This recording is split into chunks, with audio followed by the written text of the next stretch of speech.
What's up, guys?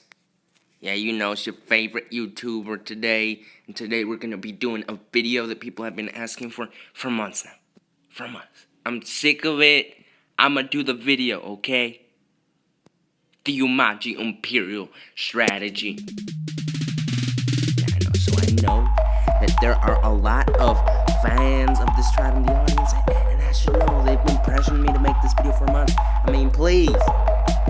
But for those who are unfamiliar, this is the Oumaji tribe, and we are talking about Polytopia people. But I think you should know that the channel is called Polytopia Gaming. So no one gather from as a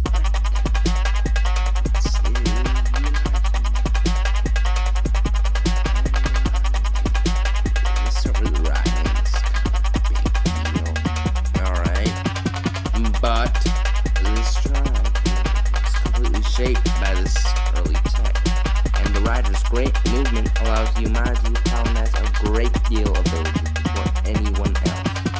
And this gives them a big advantage, but the problem is they're expanding so quickly, they can become bordered by a lot of other tribes. They get into a big politics when they're not ready for it. And a lot of times they can all split up on you, and they can mess up everything. And they are also pretty bad off economically with a small number of resources. Therefore, addressing all of these problems today, we are poised to show you how to make the best of the Oumaji's dynamic military advantage. The first problem that you must address is economy. Therefore, in the first turn, I would send out a rider to explore and also go after organization. I would do this because the rider would likely find a village to annex nearby, and because the Oumaji tend to have a decent deal of fruits, and organization could take advantage of that. In the next turn, I would probably make another rider, find more villages, and keep exploring.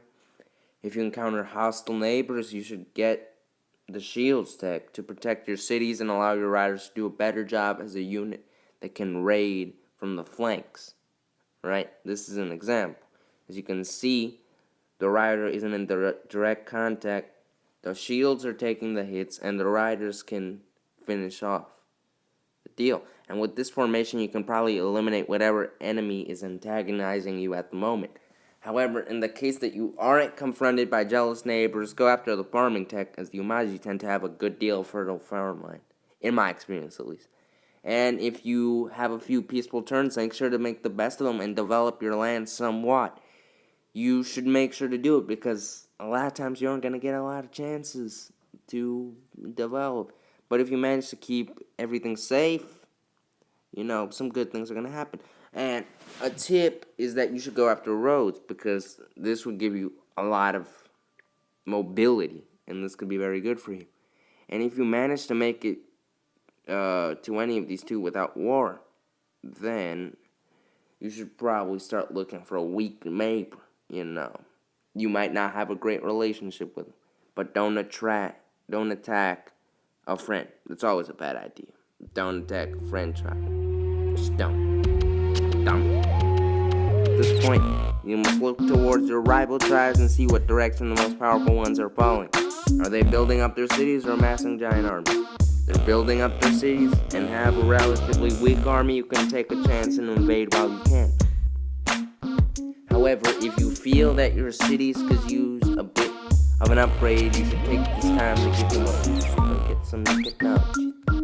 Whichever path you take, make sure that you do something that won't completely wear down your armies, because you're going to need it. And in this stage, I will begin to get politically involved across the square. Yes, politically involved. By the time that you become a superpower, there will surely be other tribes that have risen to prominence throughout the square. Therefore, in this stage, I call it the Cold War stage. It's kind of common sense. You want to oppose the growth of any other superpower. You know, you want to antagonize. Good thing about sabotaging the enemy is you can make, you know, a few small friends in the process. This is good because you can use them as troops for the first line while your troops stay away from harm's way. And they can raid the size and stuff.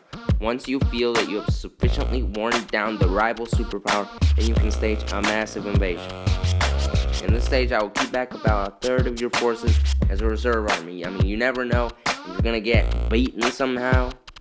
I mean, the guards they're pretty tough, okay? You can't just beat them that easy. If you fail, just repeat the whole thing. I've been telling you. And if you win, you know, oh dang. At this point, you're basically the master of the world. Building your army to a massive level. You can take down the few small people that are left. The only tip I could give you is make sure to strike first and don't allow them to surprise attack, because that can be bad.